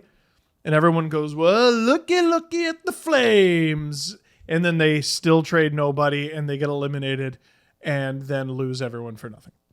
I just wanted, before anybody in the compliment section loops me in with Adam and Steve, I think the Pacific Division is the toughest division in hockey right now because it has the Golden Knights, Oilers, Kings, and Kraken, and the Flames could also be good. It's a have and have not division. Yeah, but every division is like that. And this division has the best high end. Mm-hmm. Best high end, definitely. Yeah, so I think they might be the best. I think there's a drop off. Yeah, I but don't think there's a drop off. I think there's a deep end and shallow end. It's a cliff. What's the best division in hockey? I mean, the Atlantic. It's got the Leafs. No, that's a joke. That's a joke. But what's your pick? I'm asking you a question. Metro's pretty freaking good. Metro's all right. It ain't the Central. I think Central might be the weakest. It might be. The weakest division? Best division. Best division, Atlantic. I still think the Atlantic is. Atlantic, I think, which is hilarious given what happened last season and the several seasons before it, I think is the most even. Like, I think this is the year where the teams at the top go down, the teams at the bottom go up. Yeah. And here's the thing, though. Like, Toronto hasn't gotten appreciably worse. Tampa has had, they had to give up Ross Colton. But the stars that make Tampa tick are still there. They're going to be good. I have this gut feeling that Bergeron's coming back. So I'm starting to feel that way. It's happening. If he wasn't coming back, he'd have made that decision. And that means he's training right now. He's waiting for Karlsson. And he's waiting for Karlsson. And Boston's gonna get and Boston's got good goaltending as well. So we got to stop betting against Boston. I took CJ's bait last year on that. He's like, I think this is the year they fall. Way to go, CJ, you big idiot. And then you've got Montreal's okay. Detroit's okay. But I think the Buffalo Sabres, can you deny the Buffalo Sabres a playoff spot this year? If they figure out goaltending? Maybe. It's just, you ever seen the meme that's like, it's like atomic bomb versus coughing baby? No, I have not seen that. That's how I view the Pacific Division. Yeah. The top 4 teams are atomic bomb and the bottom 4 are coughing baby. Yeah, you're right. Yeah. Alex Newhook gets a 4-year, $11.6 million extension in Montreal. He wasn't getting the ice time necessarily that he potentially really wanted to get in Colorado. It was sort of brought up in an article with Erik Engels. He's more comfortable playing, 18, 19 minutes a game. And here's the thing is that he made a comment about the opportunity that Montreal will afford him that maybe he didn't get in Colorado. And people, mostly producer Drew, took that to mean, that wasn't enough for you being second line on a Stanley Cup winning team. And I think what he's talking about is the fact that when when you're playing for a championship team, you have to be mistake free. Yeah. When you're the Montreal Canadiens, apparently Marty St. Louis took him aside and said he should be, quote, free to play to his identity. Yeah, but I think it's to make also, mistakes. It's selling the Habs short. Like, okay, you're going to get more opportunity. Fine. Like, what are you going to do? Take minutes away from Nick Suzuki? Are you going to take him away from Kirby Dach, who just had a pretty good season? Pretty good. Well, maybe you're not. Maybe it's just like you play those a little bit more even.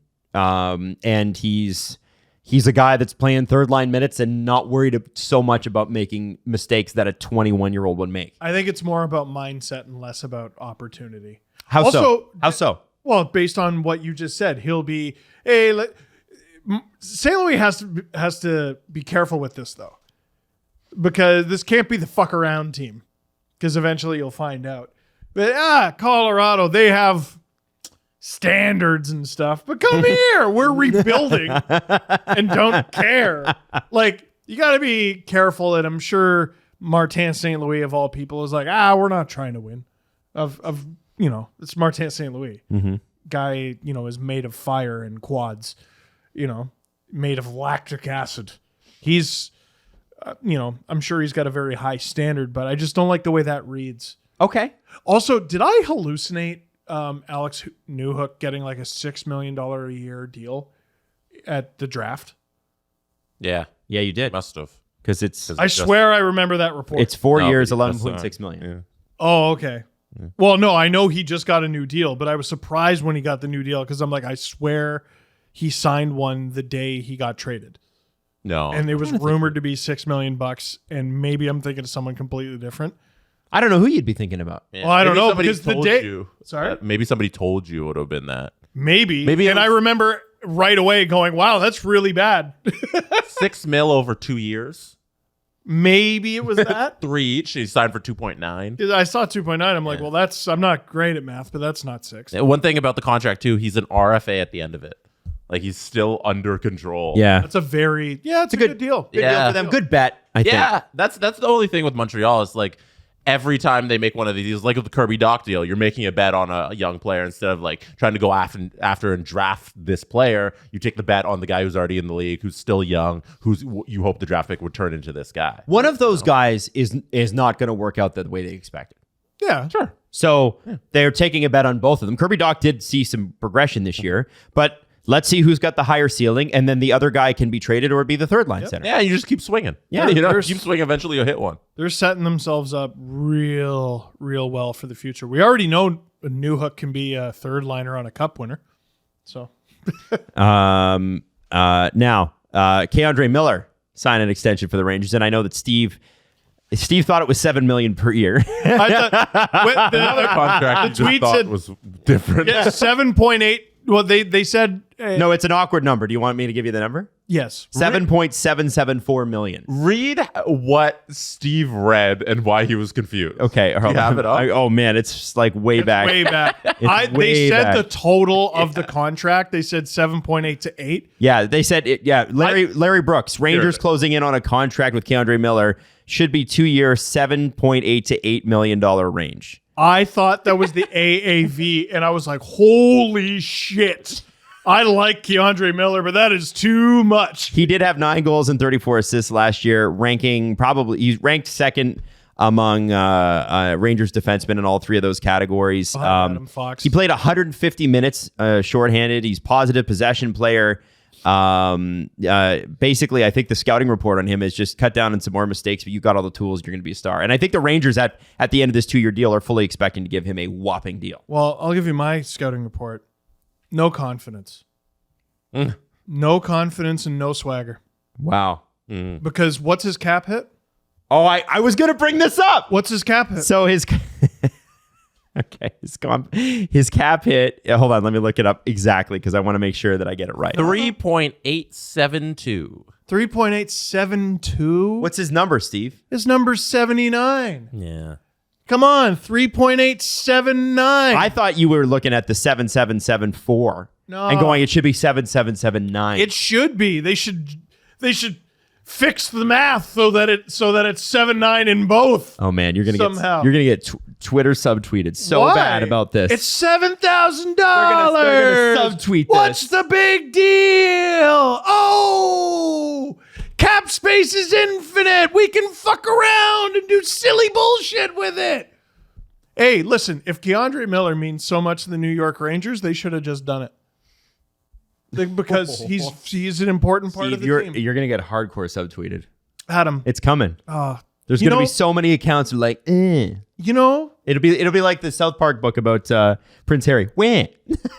for everyone who wonders if it's exhausting being right all the time, Oh, it's not. I have so much energy. You sound a little. I feel You great. sound a little bitter at your favorite. yeah, Leafs player. yeah, Yeah, well, The second time you've randomly brought up the Leafs. yeah. Oh, And there's no. no Leafs in today's show, by the way. I haven't scheduled any. But Steve, he's got a Nothing bone talk to about. pick. Do. K'Andre Steve. Miller.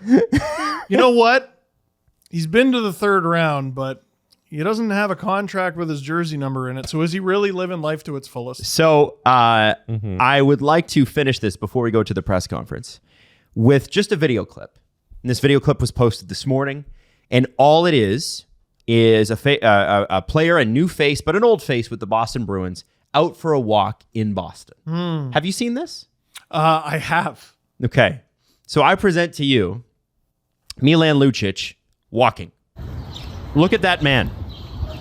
That man is running through you.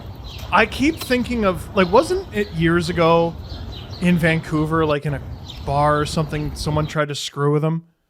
Why? Why huge. would you ever? Guy's huge. It's crazy. Also, I am so positive that the thing behind him is like the basketball court from the fight at the beginning of Good Will Hunting. I'm almost positive. That is a reference. I'm almost positive. That's where, hey, remember Okay, kindergarten? can you stand up for me? Shit out of the guy? Can you stand up for me? Okay. Okay, I want you to just and turn towards Jesse. Okay. All right. Okay. Yes. All right. So I just want you to look at. So where does your hand land? All right. That's there. Okay, it's about the same. Oh, wow, his arms. Do you see what I'm saying? Yeah. Look at his arms, Holy shit. and you look how long those. That's what I'm saying. down to his knees. This guy is he's a monster. Anybody who thinks the Boston Bruins are falling off, man. I'm gonna be honest here. It's a bad segment.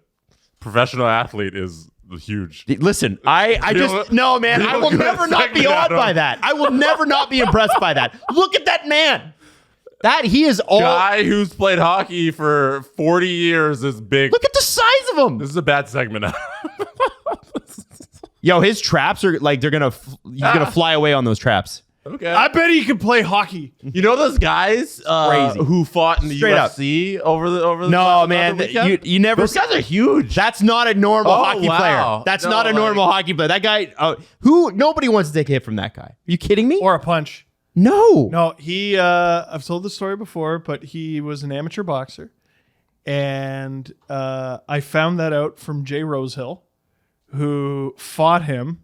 And it was I was talking to him about a game that I was at in Boston where I saw Rosehill fight him. Because there's a moment in the fight where they get disconnected. They accidentally let go of each other's jerseys. And Lucic immediately gets into boxer stance, and Rosehill gets into fuck stance. Yeah. What Lucic is trying to do is take his fucking head off. What Rosehill is trying to do is grab his jersey again. And just stop him. Because Lucic, if he connects, will destroy you. Now, that was years ago. I don't know how much he keeps up with it. Obviously, age is a thing. But there's old footage of Lucic as an amateur boxer. I want to say when he was like 17, just knocking blocks off. Yeah. Yeah. Crazy. Anyway, Did I salvage the segment, Jesse? Not really. I think, man, I liked It's it. July 12th. We've reached the hockey player looks like an athlete. Yo, the show. I'm sorry. Nobody on the Leafs looks like that. Nobody. Ryan Reeves is a big dude. Okay, Ryan Reeves. I forgot Ryan Reeves is a Leaf. Oh, you guys, you're right. Yo, I want Ryan Reeves out for a walk. I want to see that shit. He's a big guy. He is. Ryan Reeves. Austin Matthews, 6'3". He's built. That's crazy. No. Great segment, guys. You know what? You know what I hate about that video? Fantastic. It's Lucic walking around. That was a great audio experience. You know what? You're being a dick, okay? Guy's freaking huge. It's impressive. He's 35 years old. You gotta bring better content to that, Adam. I think I brought. I broke the news that Tony DeAngelo hasn't been traded yet. All right, I think that was pretty good. You can't start mailing it in already. Yeah, I want to take improv class with Jesse. Yeah, but no, yes, that's over here. Nothing. No, this is the giggle ship on BoJack. Jesse, not everyone watched BoJack on the plane tonight, or constantly. Yeah, they literally. No wonder you could commit this shit to memory. You watch 3 shows. You watch fucking BoJack, Simpsons, and Family Guy. That's all you watch. No, and Game of Thrones. I watch a lot of prestige TV. I'm looking at Ryan Reeves. You're right. Those shoulders are. Look at the size of him. Oh man, I bet he could play hockey. Oh yeah, man. Fuck yeah, he's huge. Not according to Leafs. He doesn't play hockey. It's like, well, that's not why they. No, you're telling me Aaron Judge is a big guy. You know what? Yeah. I'm impressed by that shit, man. I'm impressed by that. It's hard to be in shape that long and take that kind of punch. Okay, by Jesse's feedback, we should be looking at someone like Matthew Phillips, who he just signed an NHL contract. He's like 5'7", $140. We should be looking at him and going, Jesus Christ! An actual miracle that he is a professional hockey player. Nothing, no session at church has restored my faith more than seeing him skate around and be the AHL's leading scorer. Who's the Detroit prospect who's like 7'2"? Is it Soderblom? Oscar Soderblom. Soderblom? Elmer. Sorry. Elmer Soderblom. I think Oscar Lindblom. Yes. Is what I was. Yeah. Sorry. So by Jesse's 6'8", standard, 6'8". we should look at Oscar Soderblom. Elmer Soderblom. We should look at Elmer Soderblom every time he gets on the ice and go, so. No, yeah. That's what I'm asking. What else you got, Elmer? I'm asking for the sake of our audience that the segment for 10 minutes isn't just, you know what? 10 minutes? Because we made it 10 minutes, Steve. Yes, we made it 10 minutes. Yeah. I'm just so happy everyone listening I just want to do a quick right thing. now had to just sit there and be like, oh, yeah, that guy's big. Yeah. Especially the people who can't see it. The announcers, Great for them. in Detroit, and whatever his number is, Elmer Soderblom, and all the Hockey Town faithful. Normal! Average! I've seen this. Yeah. It's fine. You guys want to hear a crazy stat about Elmer Soderblom? He's played 21 games in the NHL. What? Normal! His shooting percentage is almost 17%. Wow. Wow. That's pretty crazy. That's like a little above average. Well, it's a lot above average. No. You're such a... Yeah, no, that's a great audio experience. I thought it was great. Look it up. I'm gonna hit the press. Look it up. Here, hit it. Hit the press conference. Wait, no. Let's go to a good segment. I wasn't doing my segment. I wasn't done doing my impression of exhausting co-host. Hey, Adam. No, go ahead. Here, say something. Say something. Hey, Steve. Yeah. Shitty. Yeah. Steve, I'm sure everybody listening had a great time. I thought it was not good. looking at the person that we're all talking about. That's a professional athlete. That's big. Listen, I think very impressive. It's important. Very impressive. You have to contextualize. You have to contextualize just how different these guys are sometimes. Yeah, no, definitely. Fine then. Great. The Presser. SD. Our last show of the season is Friday. The Steve Dangle Press Conference. Last show of the season for Adam was Monday. Whoa. Bringing that to the table. Oh, Lucic is big, everybody.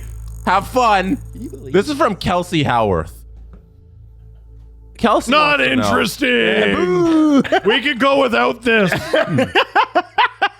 Jesse, people can't see the question. Kelsey, we need to help out Kelsey and her girls. Okay, let's sure. We need to help out Kelsey and her girls. She asked, most rowdy Leafs road game for next year for our girls' trip. Warm weather would be nice. Well, there goes my initial answer of Winnipeg. I was earnestly going to say Winnipeg. Yeah, because they're going to hate each other. Yo, the Panthers. No, but we want them to go and have a good time at the other things besides the Leafs game. Miami's fun. No, that for his Winnipeg suggestion. Oh, it's not just for the game. Well, don't tell Jesse Pollock that. Yeah. Jeez. Listen, So I think Winnipeg is a good time. You just have to be selective about when you go, I think, because -40 doesn't appeal to a lot of people. Panthers is up there. Like, that's real good. And I South think because Beach? I think it's going to be rowdy on the ice, and then you could stay in South Beach. So Sunrise is what, and 30 minutes outside? You know it's going to be 30% Leafs fans. Does Kelsey 40 maybe? Easily. Does she have a date range? No. Because the Leafs usually, they're not doing it this year. They usually play both Florida teams around March break, but they're not doing it. Do they have a Florida Steve, team? maybe They do. don't- In maybe they April. don't have kids and they don't give a shit about March break. Well, okay, Monday. Boo!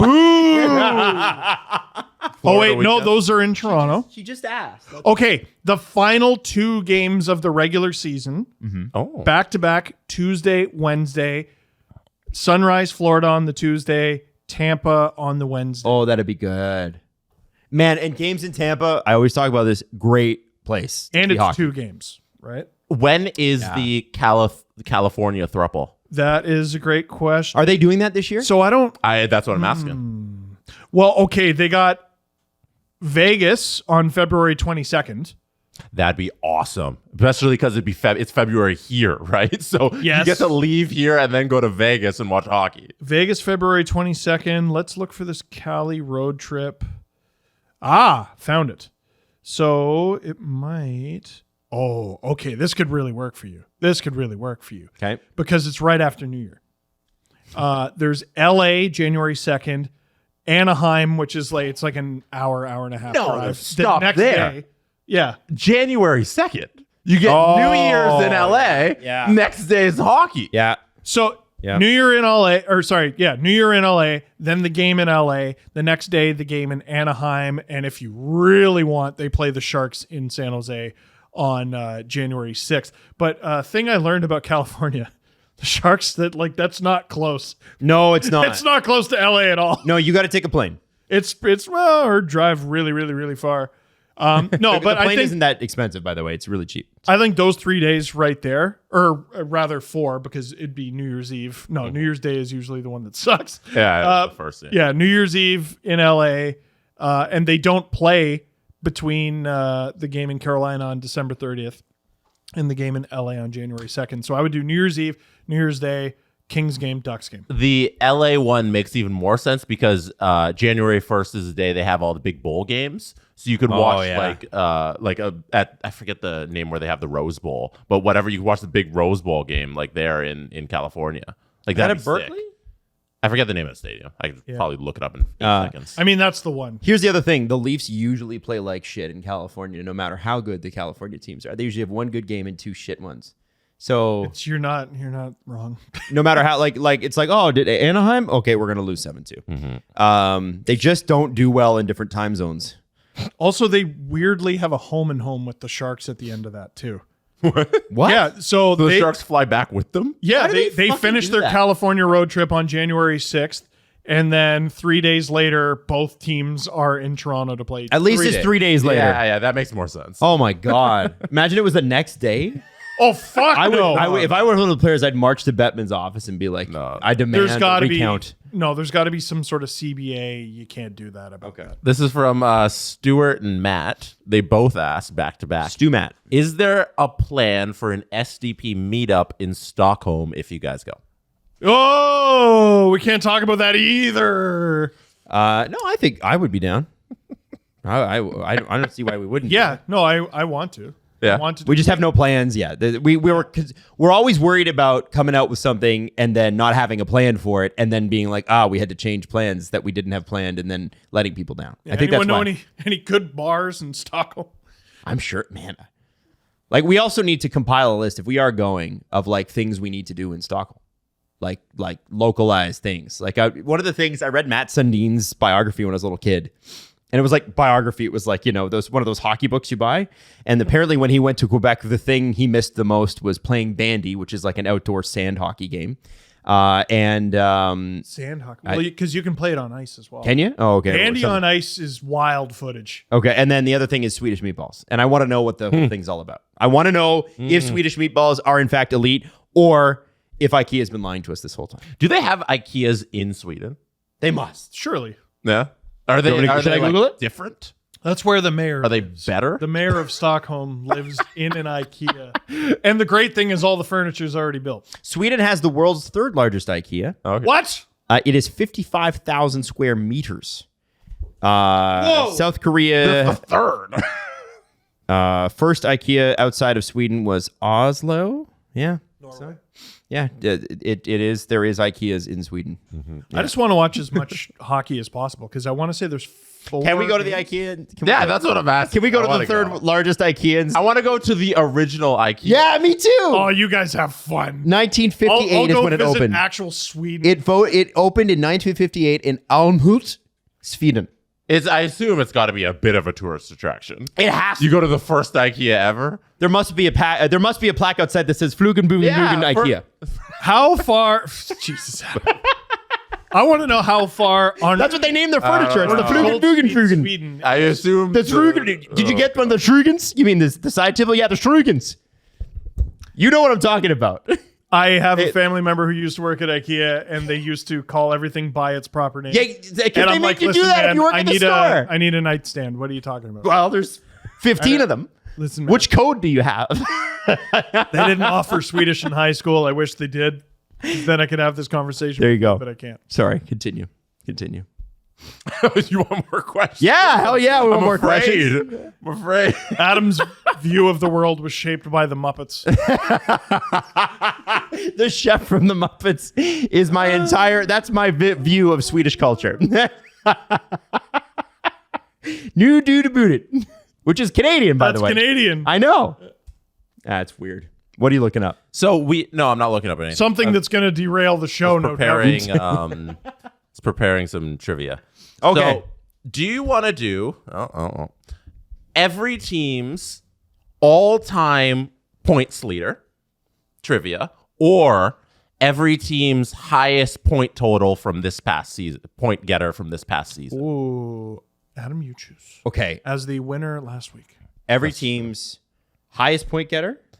From last season, or their franchise leader in points. Let's do franchise leader in points. Franchise, boy. okay. Yeah. Okay. Not that I don't know if I'm more confident in one over the other, but I definitely think the franchise leader one will be fun because there's some weird ones. So I think versus you guys competing against each other is the most fun, right? You think so? Yeah. So you'll each get a guess. You'll alternate who goes first. Okay. And then each point will be whoever gets it right. You guys can have the same answer if you'd like. Yeah. And I don't mind. Steve can go first or I can go first. I don't care because at the end of the day, it's sort of like one person picks it and it is what it is. And No, I think you should alternate going Yeah? first because Okay. I don't want the other person to start just copying. Oh, you that's know? true. Shit. Maddie, goes my you want to strategy. keep track of score? Maddie's got her thumbs up. All right. One thumb, not two. Let me know when you're good to go. Boop, boop, boop, boop. Boop, boop. She's getting ready. She's getting the score sheet ready. We're going to go in alphabetical order. Remember, for all of these teams, it is based on NHL rules. So expansion. If the team has moved, the records stay with the team, Yeah, I know. not the city. So Ooh, and fart. we're gonna get some fun answers here. Yep. All I'm right. ready. Let's start from the top. Anaheim Ducks. Adam Wild. Paul Correa. Ryan Getzlaff. Correct answer is Ryan Getzlaff. Shit. Arizona Coyotes. Shane Doan. Yeah, Shane Doan. Both get a point. Boston Bruins. Raymond Bork. Oh, son of a gun. There's two answers I want to give, but Ray is the one I'm going to go with. There's another one that I want. This is good. I've already invested. Oh, nuts. Phil Esposito. That was my other guess. Ray Bork. That's Oh. shoot. 1 point to Adam. I believe we are tied. Buffalo. This is a hard one. Buffalo Sabres. Gilbert Perreault. Steve. Pat LaFontaine. Perreault. That's a point to Adam. French Connection, baby. Let's go. Steve, go first. Calgary Flames. I have Jerome McGinley. Adam Wild. Jerome McGinley. That's a point to each. Carolina Hurricanes. Which also includes the Hartford Whalers. Yes. Adam Wild. Shit. Oh, I'm going to hate this one. All-time leader in points. Eric Stahl. Steve Dangle. Oh. Eric Stahl. Ron Francis. That's a That was going to be my... Neither get a point. Steve, you're up first. I thought he was there longer. I thought Stahl was there longer. No, Shit. because he was a Hartford Whaler. Remember? I know. But I didn't Francis think it was that long. Because Francis moved on to the Penguins. I thought that's where he got... No, he was a Whaler No, he forever. was a Penguin. Oh, He was 4th overall pick by the Whalers way back when. really? Fuck. Yeah. Chicago Blackhawks. Steve, you're up. Wasn't it Patrick Kane recently, I think? I'm going off the board. Stan Mikita. That's a point to Adam Wild. It is Yeah. Wow. I'm Cannonball Stan. Unless this article is from March, so unless Patrick Kane has passed him. I think he has. Okay, we have a review. Wait.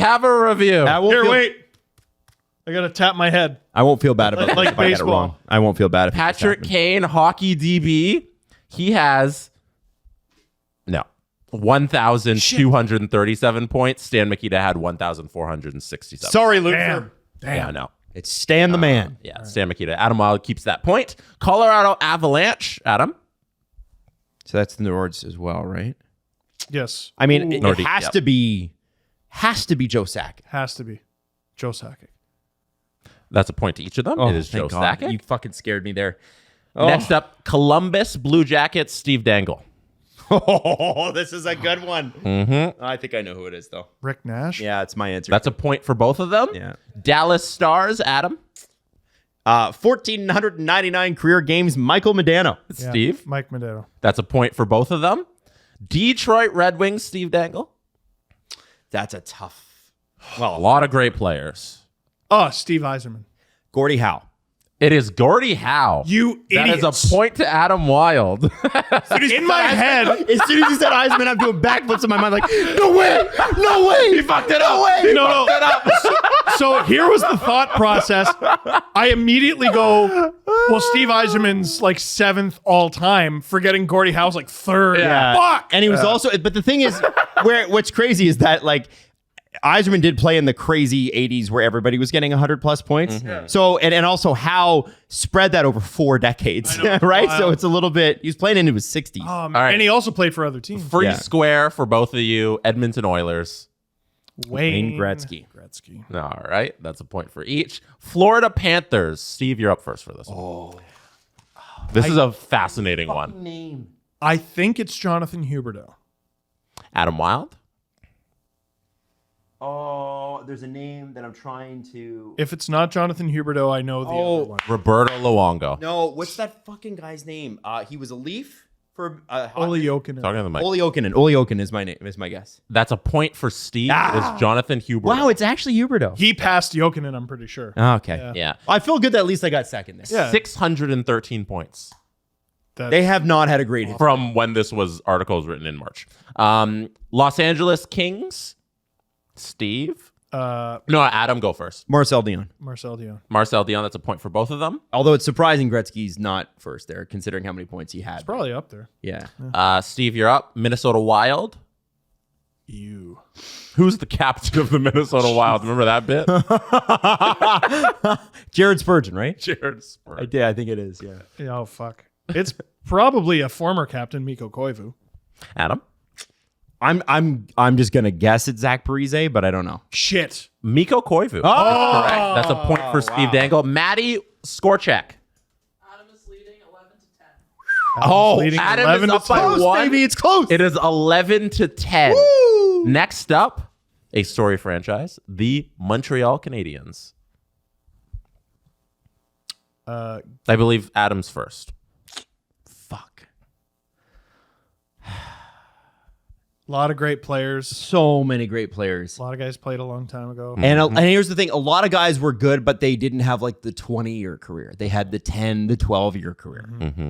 Mm-hmm. All-time leader in points, Montreal Canadiens. I'm going to hate this. Mm-hmm. You are going to hate it. It's a hard one. Is it Henri Richard? Steve? Guy Lafleur. The correct answer is Guy Lafleur. Fuck, I was going to take him. Shit. Tie ball game, everybody. 80s. Habs and 80s. Habs 80s, I know. Fuck. Steve, you're up first. Nashville Predators. Oh. This is a hard one. Oh, this is tough. Yeah, we've got some hard teams coming up. David Legwand. Adam? That's my guess, too. Roman Yossi. That's a point. Oh, shit. Yeah, shit. He passed recently. Shit. Another, I think you guys will get this one. The New Jersey Devils, Adam Wild. Patrick Elias. Yeah, Patrick Elias. That's a point for both. Patrick Elias. New York Islanders, Steve. Mike. Well, he didn't have a very long career. But man, he was crazy when he did.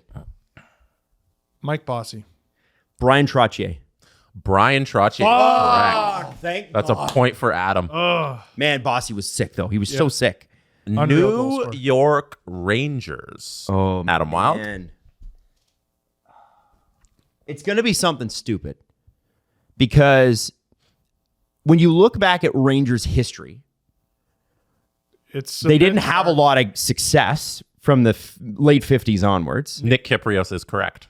Nick Kyprios is the answer. Well, name a prominent Ranger who won the Art between Ross. The end of the Second World War and yeah, their Mark up in Messier. 94. Yeah. So I have a guess, and I think I'm wrong. But there's two other names that I'm thinking of. But the name I'm going to go with, because I think it's the safest pick, is Brian Leach. Steve? Brian Leach. That's your guess as well? Yeah. They are both incorrect. It is Rod Gilbert. Yeah. See, I knew. I was thinking Jean Rattel, Rod Gilbert, Brian Leach. Yeah, I wouldn't have got it. Ottawa Senators, Steve. Ooh. Got to be Daniel Alfredson. Adam? Daniel Alfredson. That's a point for both of them. It is Danny A. I had to think about that for a second. Adam, the Philadelphia Flyers. I'm going to say Bobby Clark. Steve? Because the other guys were dead puck era guys. Yeah, I'll say Bobby Clark as well. Bobby Clark is correct. That's a point for each. Score check, Maddie? It is 15-14 for Adam. 15-14 He's only up by Adam. one? Okay. Pittsburgh Penguins. Steve? Oh, shit. I don't know. There's a lot of them. This is awful. I hate Lemieux didn't play enough. Yager is, I think, second all time, but he's played everywhere. So does Ron Francis have two teams? Crosby's already top 20 all time.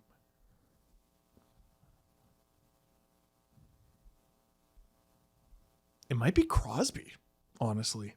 Penguins fans are screaming at us right now. I'm going to go Crosby. I'm going Yager. He had a 17-year career with the Penguins. Mario Lemieux. Fuck. 17? Yeah, 17-year career. Well, he played 900 games, though.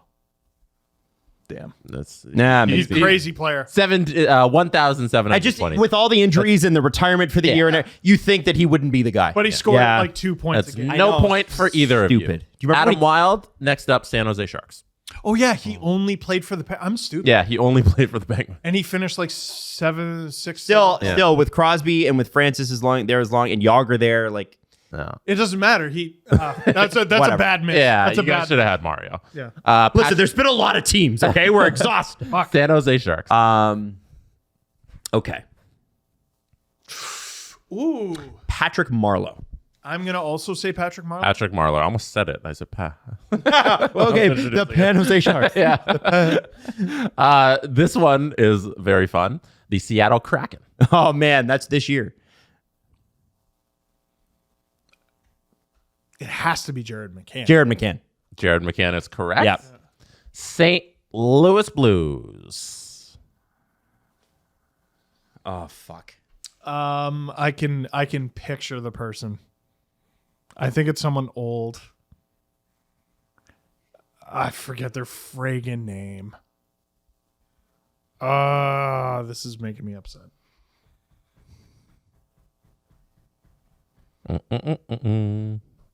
This is getting interesting. It's getting spicy. Because there's there could be like 3 or 4 guys here that could be in the contention for the lead. I think we got 7 teams left. I can't even. I know who I want to say. I can't picture them. I don't know their name. I'll say Brendan Shanahan. I don't know. Adam. Pierre Turgeon.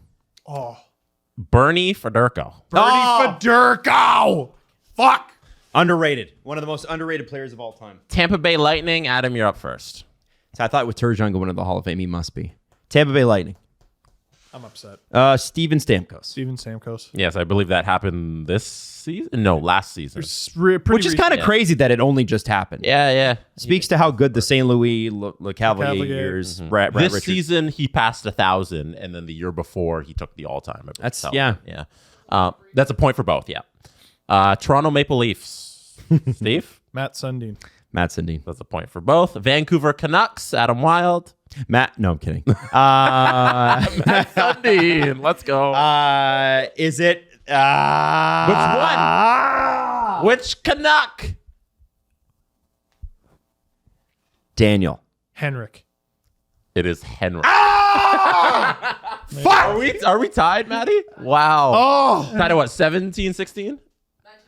1919. Oh, you guys have done pretty well. That's pretty good. 1919. I thought you were winning. We have 1, 2, 3 teams left. Oh, baby. And they're tricky ones, too. They are very well. 2 of 3 are tricky. Yeah. I'm kind of spoiling, but whatever. Vegas Golden Knights, a tricky one.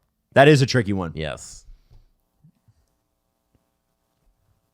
Steve, you're up. I mean, it's got to be Jonathan Marchessault. That would be my guess. That is both correct. It is 20-20. I thought you would say that is both incorrect because you smiled. I'm like, he's going to enjoy this. No, you guys got it. Okay. Washington Capitals, Adam Wild. Ovechkin. Ovechkin. That was the easy. That's a gimme. Last one. This just fucking stinks. Last one on the table. It is currently tied 21 This to sucks. 21. Like, that is crazy. We're tied, too. This 21 sucks. 21. The final team going down in alphabetical order is the Winnipeg Jets. Who used to be the Phoenix Coyotes. No. Steve Dangle. I mean The Thrashers. The Atlanta Thrashers, sorry. Steve Dangle. That's you funny. are up first. Adam went first with Washington. Who is your guess for the all-time points leader of the Winnipeg Jets?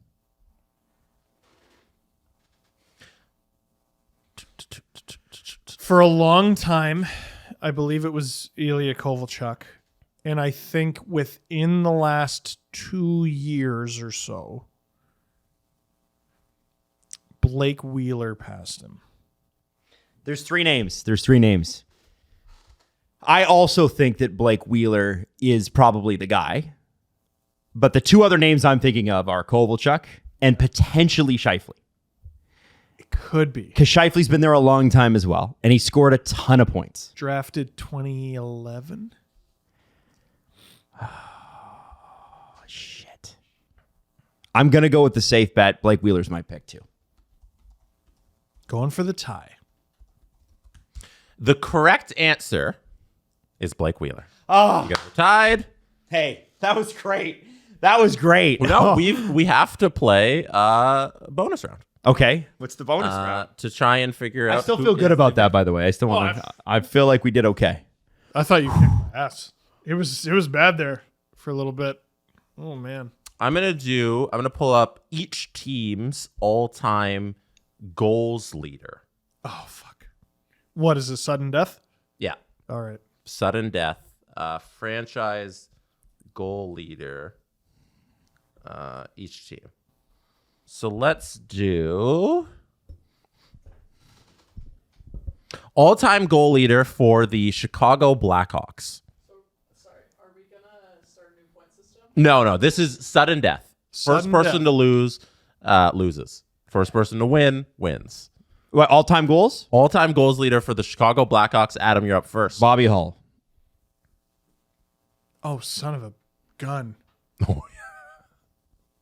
Oh no.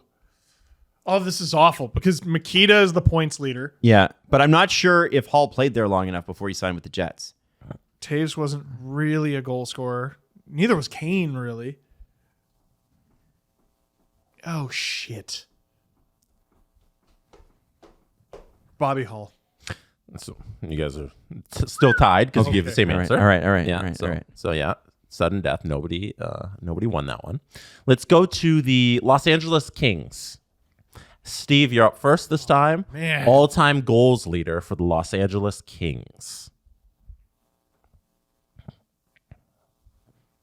Sudden death. Like Kopitar is mostly a playmaker too. Sudden death. It has to be Dion. It has to be Marcel Dion. I'm going to say Luc Robitaille. Fuck! That's it. Ladies and gentlemen, Adam Wild. Sorry, Steve. Nope, that's it. Good hockey stuff. That's it. Oh, That's it. Wow. Wow. That's a bad one. Good Well job. done. all right. Wow. Wow. That was intense, boys. That was a lot of fun, You guys man. stayed locked in 21-21. Go to overtime. Adam pots the game Oh, winner. man. Well done. You Boy. earned that. Shit. You know what? You know what? One the answer that killed me was the Henrik and Daniel. I just couldn't remember. I couldn't believe that. Yeah. You went with the wrong city. Oh, I was like, give me a gift. Give me a gift. Yeah, Got I it, just yeah. couldn't remember. Well done. That was good. That was fun. Man. Yeah. That was good fun. You know, it's funny. It's like, oh, we did really well. Out of 32 teams, I think we got 22, which is like good enough for like 67%. Well, Leaf fans. Yeah, exactly. It's not great. You're off by 11. That's not bad. It's not bad. Yeah. Robitaille. Tough one. Tough one. The Kings have had a lot better players than people give them credit for, I think, in their history. Like, way better. Anyway. Robitaille at 557. Marcel Dion 550. Oh, Wow. Archer. Wow. Kopitar 333. And I thought that was the case only because Luc Robitaille went back there like 3 times. Like he went, and then he went away, and then he went back, and then he went away, and Detroit for a bit. I think Gretzky got him traded. So Gretzky in the top 10 all-time Kings goals. that doesn't surprise me. 246 during his short stint there. I bet that would be good enough for number 1 on the Leafs ever. A short back half stint too. Yeah. No, Great. Scoring at like half his usual totals. ridiculous. Damn. Ridiculous. Adam Wild. Man. Well done, Adam. That's back-to-back Sweating. trivia victories for Adam Wild. You won point a game, and now you won all-time points leaders. Sweating in my Christine St. Clair Canada World Cup jersey. Go, ladies. Just throwing that out there. See you Friday. I hope they win. The Steve Dangle Podcast. Powered by Sports Interaction. Want to bet? Follow the guys on Twitter at Steve_Dangle, at Adam WYLDE, and at Jesse Blake. Connection complete.